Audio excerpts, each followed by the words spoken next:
Tonight, healthcare concerns. More British Columbians leave the ER without being treated. Vigil planned. Charlie Kirk will be remembered in Fort St. John. And measles update. No new cases announced in the Northern Health Region.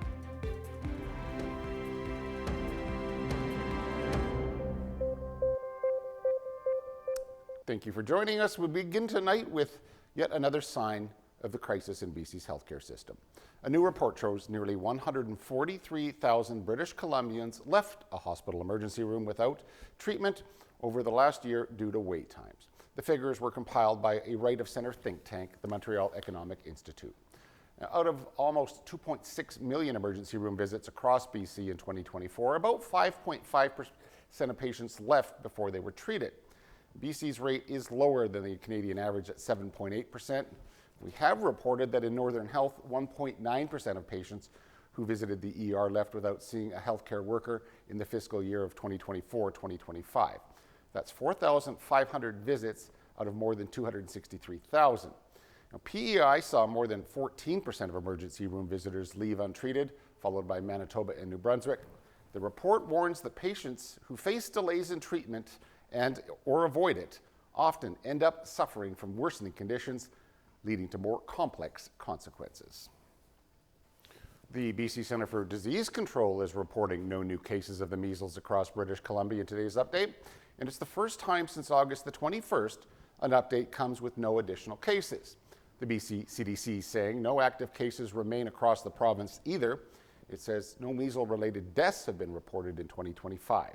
The total number of cases this year remains at 265. Residents of Fort St. John are hosting a vigil in honor of the late American conservative influencer, Charlie Kirk. A post on social media invites residents to come pay respects and remember Kirk at Centennial Park. The vigil will take place Friday night starting at 7 p.m. Organizers suggest to bring battery-powered candles or lights due to the fireplace-in ban. Kirk was assassinated on September the 10th while speaking with students at Utah Valley University. U.S. authorities arrested suspect Tyler Robinson on September 13th. Robinson has since been charged with aggravated murder. Cooler conditions are expected in the coastal regions of British Columbia as well as the Northwest, as about 125 fires continue to burn across the province. However, the BC Wildfire Service says warmer conditions are expected to linger in the southern interior before some moisture is expected on Friday. About 15% of the active fires across BC are classified as out of control. Now, here in northeast BC, 2 fires, both north of Fort Nelson, are burning out of control.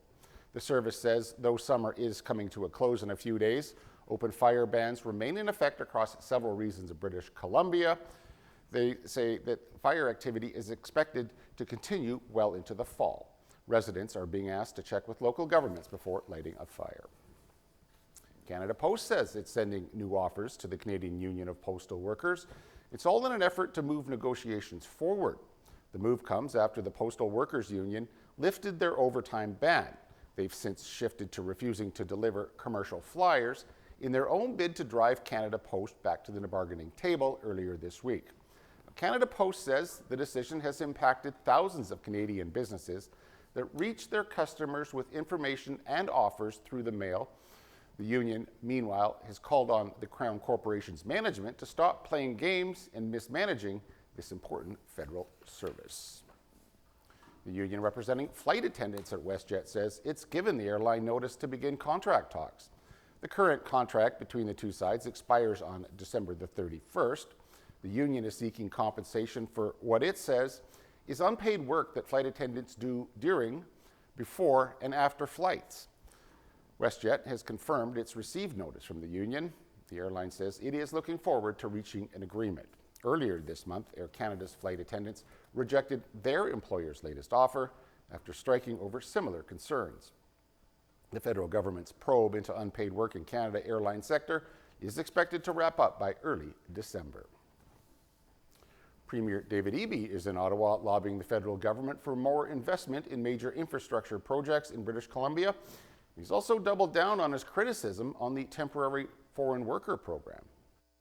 I did raise the issue of immigration with the Prime Minister. It's a serious issue, I think, for all Canadians, particularly the abuse and exploitation of temporary foreign workers that we're seeing in British Columbia.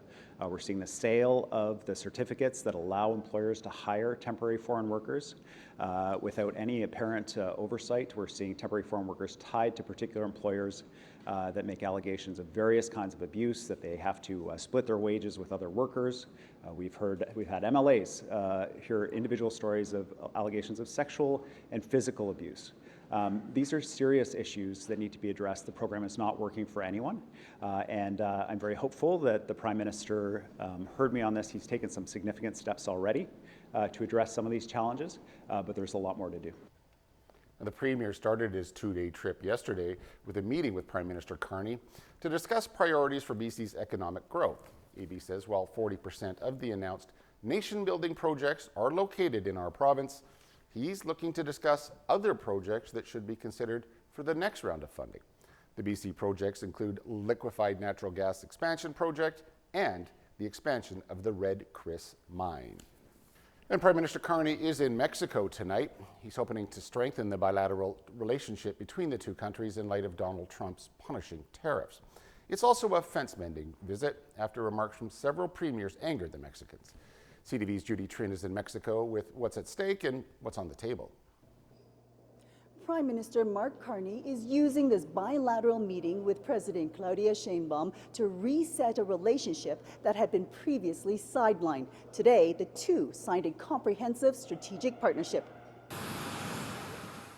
The emphasis on strengthening ties with Mexico comes as U.S. President Donald Trump begins the process of unraveling CUSMA, the North American Trade Agreement.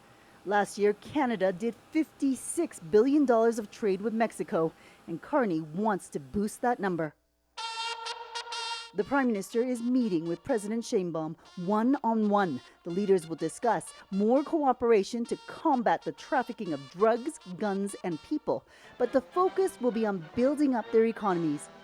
They will also have a working lunch with top ministers, including Foreign Affairs Minister Anita Anand, along with Dominic LeBlanc, the lead minister responsible for U.S. trade negotiations. While the leaders talk about increasing trade with each other, it will be a conversation in the context of Trump's desire for a new North American deal. They will be discussing their approach to the possible renegotiation of the CUSMA, but I think they're going to walk a careful balance in that they don't want to appear to be ganging up on the United States on this.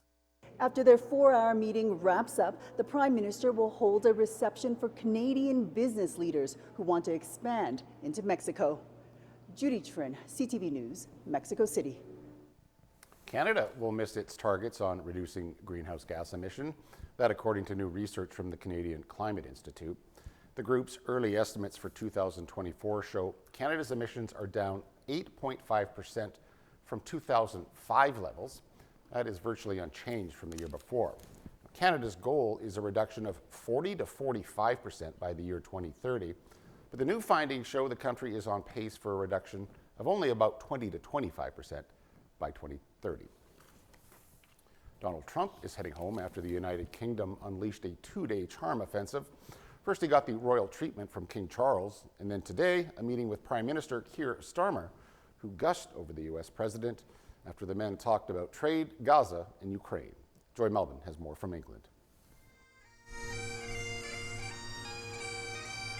The U.S. president arrived at the British Prime Minister's country estate. Donald Trump still glowing. After the pomp of yesterday's royal extravaganza, it was back to politics. I think it's an unbreakable bond. This partnership today is a signal of our determination to win this race together. After inking a massive technology partnership between the UK and America, in taking questions, the leaders dodged some diplomatic minefields.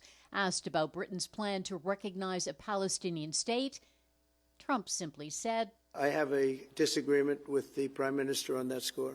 And that was that. On the question of Ukraine, after Trump's peace effort with Vladimir Putin fizzled out, some of Trump's strongest words yet. He's let me down. He's really let me down. You thought you were going to have an easy time or a hard time, and it turns out to be the reverse. But still resisting more sanctions on Putin, at odds with Britain's Prime Minister, who pushed Trump to go further.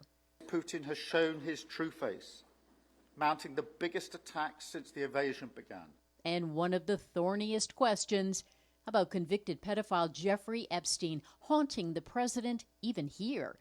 The scandal also involves the just-fired British ambassador to Washington, Peter Mandelson. I don't know him, actually. I had heard that. The British Prime Minister couldn't help but smile, managing to contain the often unpredictable president while strengthening ties between two nations. After one of the largest royal rollouts for a U.S. president, some British commentators praised the state visit as a diplomatic coup. Others, not so kind. Joy Malvin, CTV News, London. A group of United States senators has refiled legislation to challenge Donald Trump's tariffs on Canada. The senators, 4 Democrats and 1 Republican, say tourism from Canada to the United States fell nearly 34% since Trump launched the trade war. Virginia Senator Tim Kaine releasing a statement that reads in part, "It is time to end President Trump's senseless trade war with Canada, one of our closest allies and top trading partners. The American people overwhelmingly oppose it, and it has already done lasting damage to the bilateral relationship, which can be seen in declines in Canadian tourism to the United States and declining sales of American products in Canada," unquote. Republican Senator Rand Paul from Kentucky says no president should be able to abuse emergency powers to bypass Congress and unilaterally impose tariffs. Widespread outrage over what's being called an assault on free speech after late-night talk show host Jimmy Kimmel was pulled off the air indefinitely. ABC announced yanking Kimmel's show because of his comments around the killing of Charlie Kirk. Critics accused big local ABC affiliates of capitulating to Donald Trump and his powerful appointees, and it doesn't end there. The U.S. president is calling for other late-night hosts to be canned as well. CTV's Heather Wright on the fallout and the politics at play. The controversy all stems from comments late-night host Jimmy Kimmel made on his show on Monday.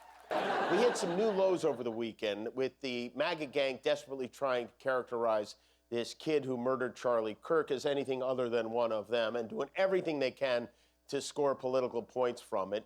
Kimmel went on to criticize Donald Trump's mourning of Kirk, pointing to the president's answer when asked how he was holding up. I think very good. And by the way, right there, you see all the trucks?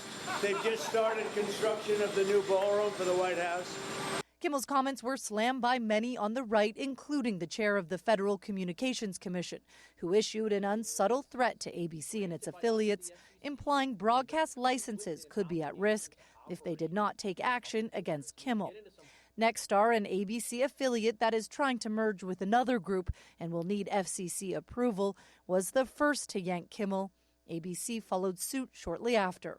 Trump and his allies seem to want to shut down speech that they don't like to hear. ABC is not the first to acquiesce to pressure from the White House. CBS settled a lawsuit over a 60 Minutes interview that coincided with a merger between its parent company Paramount and Skydance. CBS has also announced plans to cancel The Late Show with Stephen Colbert, a move the network says was due to costs. Today, Trump downplayed freedom of speech concerns, calling Kimmel's ouster a business decision. You can call that free speech or not. He was fired for lack of talent. But on social media, Trump suggested other late-night hosts should be next. That leaves Jimmy and Seth two total losers, referring to The Tonight Show's Jimmy Fallon and late-night host Seth Meyers. Do it, NBC.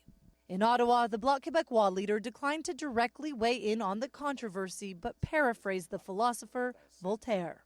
I profoundly disagree with what you say, but I will fight to the end for you to have the right to say it. And while Jimmy Kimmel has not been officially fired, it's not clear if he will ever return to his show. Heather Wright, CTV News. All right, please do stay tuned. Noah will be right back with weather after the break.